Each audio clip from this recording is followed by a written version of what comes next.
సదాశివపేట ప్రభుత్వ ఉన్నత పాఠశాల 1975-76 ఎస్ఎస్సి బ్యాచ్ గోల్డెన్ జూబ్లీ ఆత్మీయ సమ్మేళనం మల్కాపూర్ శివారులో భావోద్వేగ వాతావరణంలో జరిగింది. దాదాపు 50 ఏళ్ల తర్వాత చిన్ననాటి స్నేహితులు ఒక్కచోట చేరడంతో పాత జ్ఞాపకాలు మరోసారి సజీవమయ్యాయి.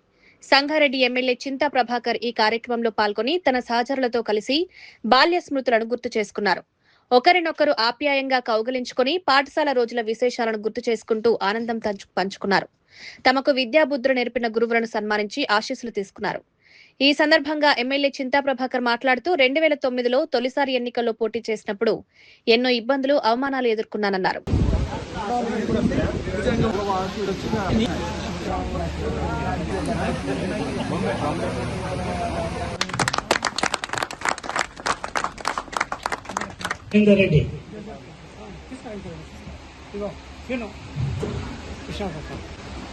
ముచ్చనా రెడ్డి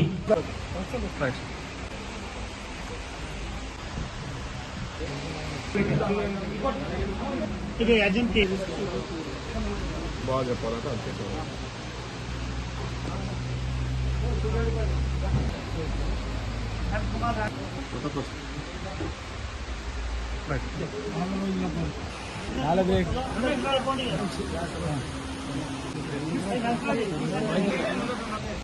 వాళ్ళ ముందర మనం మాట్లాడుతుంటే మా పిల్లలు గింతటి వాళ్ళు ఏమనుకుంటుంటే అరే అప్పుడు చిన్నగా ఉండే పిల్లలు గింత ఎదిగిపోయారా, గింత సంఘటన అయిందా, గింత బాటలు వచ్చినాయా అనేటువంటి వాళ్ళు మురుస్తారు. కాబట్టి వాళ్ళ సమక్షంలో మనం ఈరోజు ఎవరైనా లైన్గా వచ్చేసి పేరు పెట్టకుండా మా దాన్ని అందరికంటే పెద్ద వయసుకు జగన్మోహన్ రెడ్డి 1956 మా అందరికంటే పెద్దవాడు ఈ బ్యాచ్లో 62 డేట్ ఆఫ్ బర్త్, 50-62 డేట్ వాళ్ళు చెప్తారు.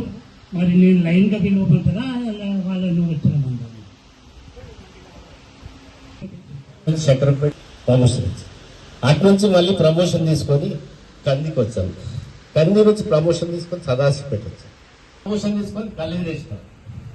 కళ్యాణ్ నుంచి మళ్ళీ అక్కడ రామచంద్రరావు నుంచి ప్రమోషన్, 2 కూతుర్లు 2 కొడుకులు అందరికి మ్యారేజ్ అయిపోతారు. ఆయన చాలా ఎమ్మెల్యేగా 2 సార్లు ఎన్నికయ్యారు. మాకు చాలా సంతోషం, గర్వకారణం.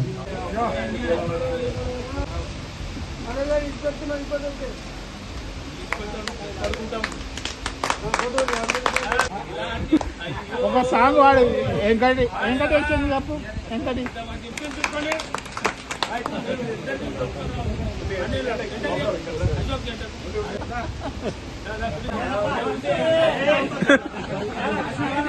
చింతా ప్రభాకర్ నాయకత్వం వల్లనే మేము డెవలప్మెంట్ అనే భావన సంఘానికి కలగాలని చెప్తూ మనం అందరం తెలుస్తామా లేదా అనే అనుమానం కొంత ఉండింది. కానీ ఈరోజు అందరం ఇక్కడ కలవటం అనేది మరి నా పూర్వజుల సుపుత్రులు అనుకుంటా. మనందరం కలవటం అంటే అది భాగ్యం. అంటే ఎవరమన్నా కొంతమంది పెళ్లిళ్ళు కలవచ్చు, ఏదైనా ఫంక్షన్ కలవచ్చు, ఎక్కడన్నా కలవచ్చు. ఆ రకంగా కలవటంలో అందరినీ కలవచ్చు. కానీ ఒక వేదిక మీద అందరం కలవటం అంటే మరి 50 సంవత్సరాల తర్వాత కలవటం అనేది ఒక సుకృతం అని నేను భావిస్తాను. మరి ఇంతమంది మనం ఒక మెయిన్ తెలియగా కలిసినందుకు నాకైతే చాలా సంతోషంగా ఉంది. ఇందులో ఉన్నోళ్ళు ఒక 90% వరకు చాలా కష్టపడి కష్టాలను ఎదుర్కొని ఎన్నో అవమానాలు, ఎన్నో ఇబ్బందులు అన్ని ఎదుర్కొని ఈ 50 సంవత్సరాలు మనం గడిపినాం.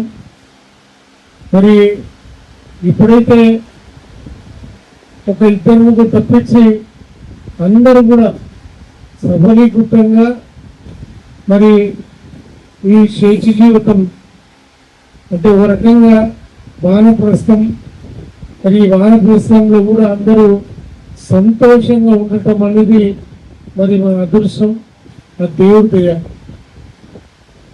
మరి ఎవరికైనా ఏదైనా ఇబ్బంది ఉంటే ఆ ఇబ్బంది నా పరిధిలో అయితే నేను కంపల్సరిగా నేను ఆదుకోవటం కానీ వాళ్ళకి సాయం చేయటం కానీ నేను చేస్తానని మీ అందరి ముందర నేను మాటిస్తున్నా.